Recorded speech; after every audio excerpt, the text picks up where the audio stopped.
کچھ لوگ کہتے ہیں کہ سفر کے مہینے میں سفر نہیں کرنا چاہیے، آپ کیا فرماتے ہیں؟ میرے کو تو آقا مدینے بلایا تو میں تو اڑتا ہوا پہنچوں گا، سارا سفر میرا۔ انشاءاللہ۔ مدینے کا سفر ہے اور میں نم دیدہ جبیں افسردہ قدم لغزیدہ۔ بھائی ساری ٹرینیں بند کرو، سارے ہوائی جہاز فلائٹ کینسل، ختم، ایئرپورٹ بند۔ سواد والے سفر میں سین والا سفر نہیں کرنا ہے نا، چلا رکھی ہے یار بالکل۔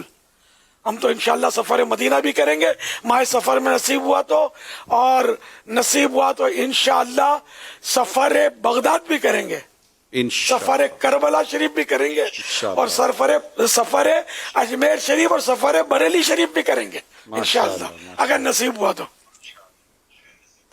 کام دھندے کے لیے لوگ سفر کر ہی رہے ہوتے ہیں نا، فلائٹیں چلی رہی ہوتی ہیں، یہ عوامی بات ہے، ایسا کچھ بھی نہیں ہے۔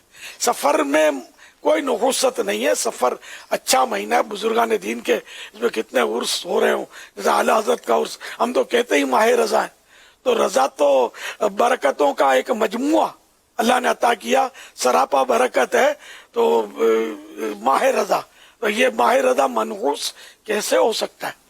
سفر میں نمازیں پڑھی جاتی ہیں، روزانہ 5 نمازیں اور تلاوتیں، تو یہ جو کچھ کرتے ہم نیکیاں، تو یہ ظاہر سب برکت کے کام ہے، تو وہ نحوست نہیں ہے اس میں۔